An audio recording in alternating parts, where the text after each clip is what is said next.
है वीर साहबजादे का जन्मदिन। ये कौन थे?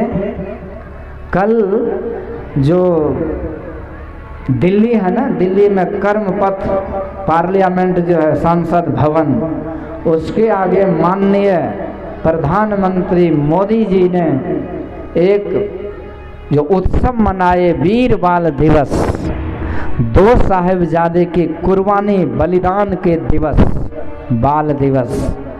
वो उसके पिता कौन थे पता है? गुरु गोविंद सिंह जी महाराज। उनके 4 संतानें, बड़े का नाम था साहिबजादे अजीत सिंह, दूसरे बेटे का नाम था जुझारू सिंह, तीसरे बेटे का नाम था जोरावर सिंह और चौथे बेटे का नाम था फतेह सिंह। बड़ा बेटा था कितने साल का? 17 साल का। उसके दूसरे नंबर पर जो था वो 14 साल का। तीसरे नंबर का बेटा था 9 साल का और सबसे छोटा जो फतेह सिंह था वो था 7 साल का। यही परिवार थे गुरु जी के।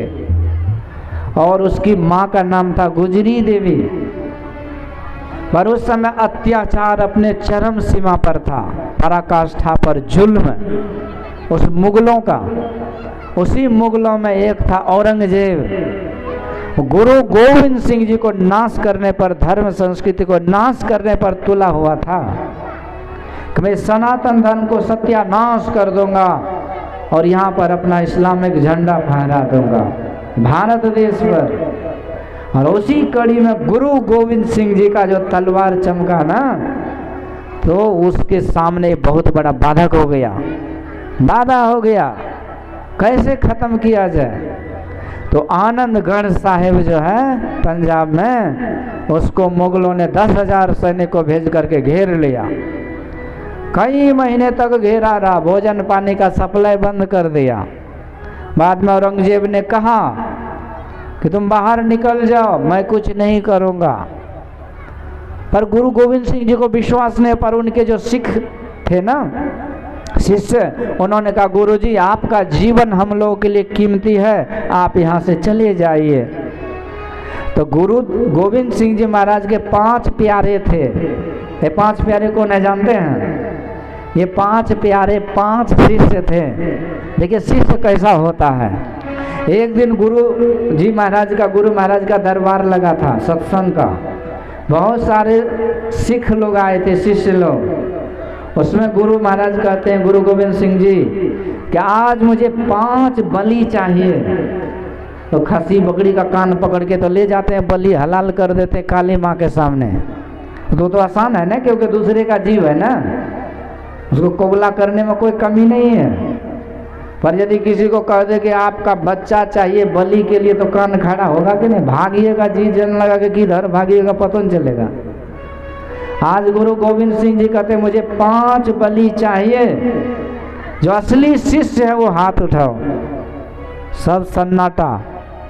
बाप रे बाप, ना गर्दन कौन उड़ाएगा? पर उसमें से एक खड़ा हुआ, बोला गुरुदेव मेरा बलि दे दे, मैं अपना बलि देने को तैयार हूँ, मेरा गर्दन ले लीजिए। आ गए। गुरु जी के पास हाथ में तलवार था। उन्होंने उसे ले गया अंदर और इतनी जोर से तलवार मारा कि बड़ी जोर की खट सी आवाज बाहर आई। सारे श्रोता समझ गए कि उसका गर्दन उड़ गया। फिर वो तलवार में खून से सना हुआ तलवार लेके आए और कहते मुझे दूसरा बलि कौन दोगे? हाथ उठाओ। फिर एक उठाए हाथ, फिर उसको अंदर ले गए, फिर से जोर से तलवार मारा, फिर से खून लगा हुआ तलवार बाहर। तीसरी बलि कौन दोगे? फिर एक आ गए, उसका भी वहां बड़ी जोर से तलवार चलाई।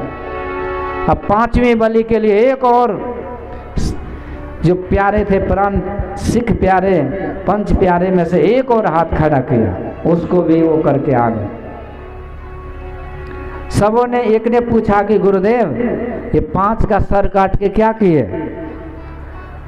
तो गुरु गोविंद सिंह जी महाराज कहते मैंने सर नहीं काटा, मैं देखना चाहता था कि इसको धर्म से प्यारी, जान से प्यारी धर्म है कि नहीं, गुरु का ज्ञान है कि नहीं। पर ये 5 प्यारे परीक्षा में पास हो गया कि इसको धर्म और ज्ञान से बढ़ के जान नहीं है। और मैंने उसको मारा नहीं, फिर से पांचों को पर्दा के पीछे से बाहर ले आया। और वहीं गुरु गोविंद सिंह जी के 5 प्यारे थे। तीतर से मैं बाज लड़ाऊं, सुगर से मैं सिंह लड़ाऊं, 1.25 लाख से 1 लड़ाऊं, अता गोविंद जी नाम कहाऊं, कि 1.25 लाख से मेरा एक प्यारे लड़ेगा। ऐसे शिष्य की मंडली अधर्मियों को खात्मा करने के लिए बनाए थे। आज वही आनंदगढ़ साहिब में जब घेराबंदी हुई तो गुरुजी अपने परिवार के साथ निकले, पर औरंगजेब ने, ये तो था ही कपटी, ये पीछा किया। तो ये सरसा नदी के तट पर चमकौर में बड़ा भारी युद्ध छिड़ गया था। सरसा नदी के तट पर गुरुजी का परिवार भी छूट गया। जो 2 छोटे बच्चे थे, जोरावर सिंह और फतेह सिंह, वो जो 9 साल 7 साल के, अपनी दादी गुजरी देवी के साथ कहीं वहीं रह गई। और वहीं पर मुगलों के साथ युद्ध करते करते गुरु गोविंद सिंह जी के जो 2 पुत्र थे, अजीत सिंह और जुझारू सिंह, वो वीर गति को प्राप्त हो गए। और इसके बाद गुरुजी सबके सामने चुनौती दे करके कि यदि कोई पकड़ सकते हो तो पकड़ लो, बड़ी तेजी से अश्व पर सवार होकर के आगे निकल गए।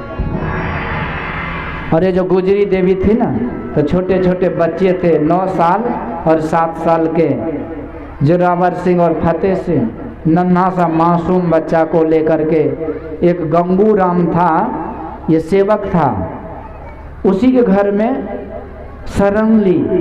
पर वो इतना गद्दार निकला कि रात में जो सोना चांदी था वो चुरा लिया, और सवेरे वहाँ का जो वजीर खान था, वो सूबेदार कोतवाली में जाके उसको भेद को बता दिया कि वो यहीं पर है।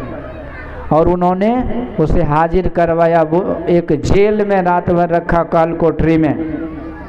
और सवेरे में क्या होता है, तो उस वजीर खान ने उस दरबार में बुलाया, किसको, तो छोटे छोटे बच्चे को, जोरावर सिंह और फतेह सिंह को। उसकी दादी ने बोल दी थी कि बेटा, तुम्हारे दादा ने सनातन धर्म और संस्कृति की रक्षा करने के लिए अपने सर को दे दिया, लेकिन झुका नहीं।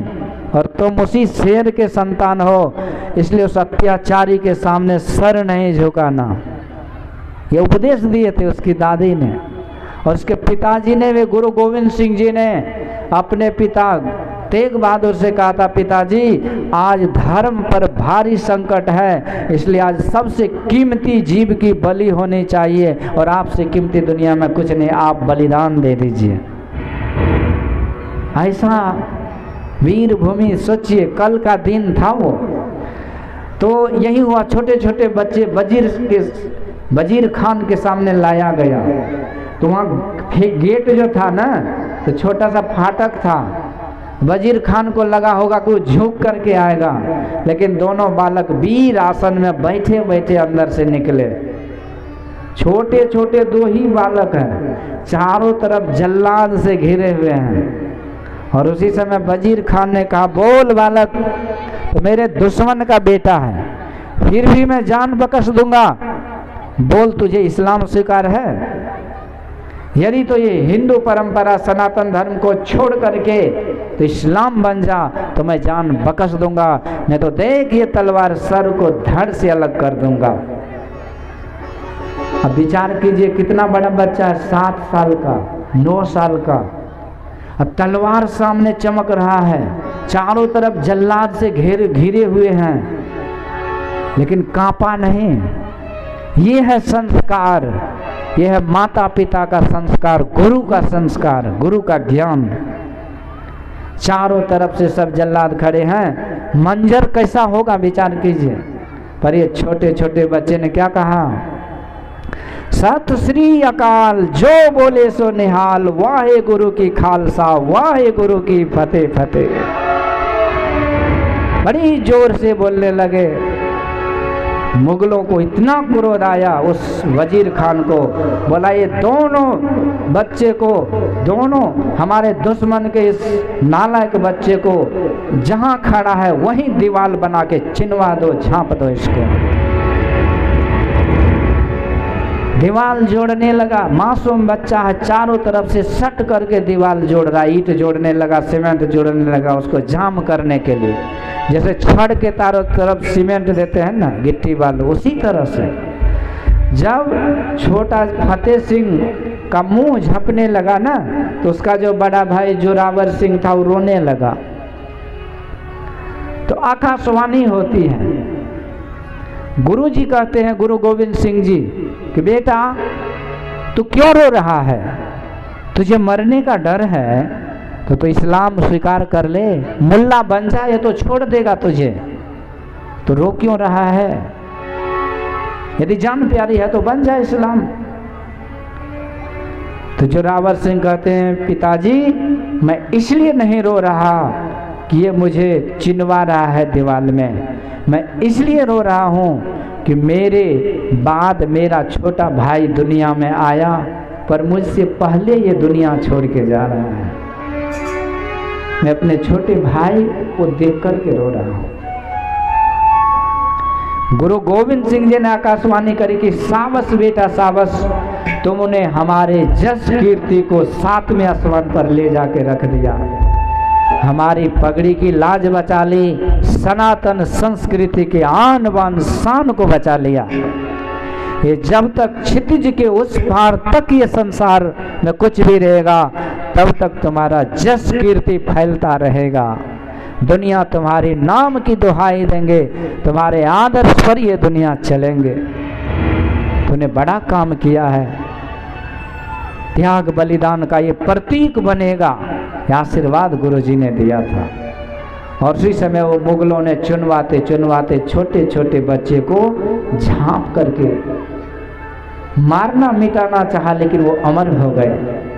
आज भी उसी 26 दिसंबर को वीर साहबजादे वीर बाल दिवस मनाया जाता है। ये है भारतीय सच्चे सनातन धर्म का ज्ञान। जो भी सनातनी माता पिता के दूध पी करके जन्म लिए हैं, वो कभी अपने धर्म संस्कृति से अलग नहीं होते हैं।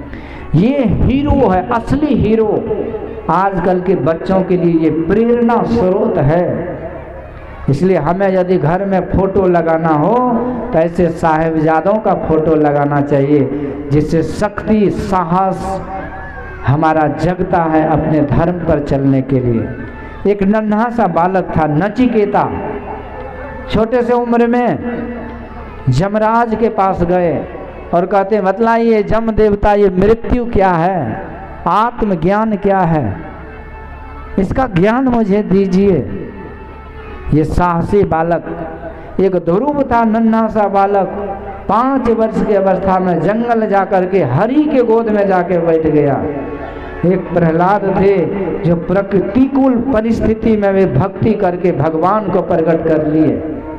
तो बालक कम तेज कम साहसी नहीं होता है, इसमें भी सब कुछ है, परंतु बात ऐसी है कि उसे हम संस्कार अच्छे नहीं दे पाते हैं।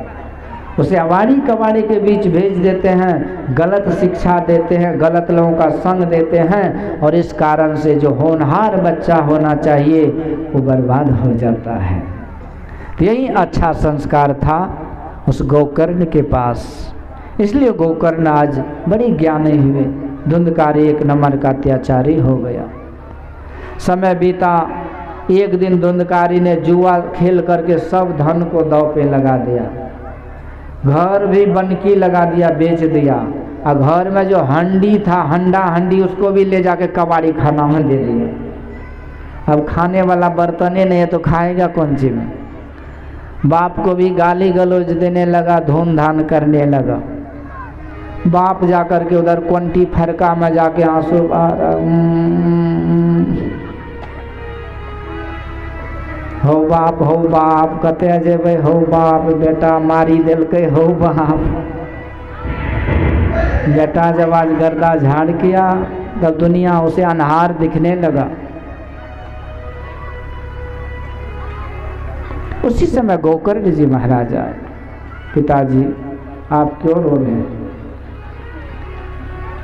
मुंचा ज्ञानम प्रजारूपम वलिष्ठा कर्मणो गति विवेकम तु समासाद्य त्यज संसार वासना।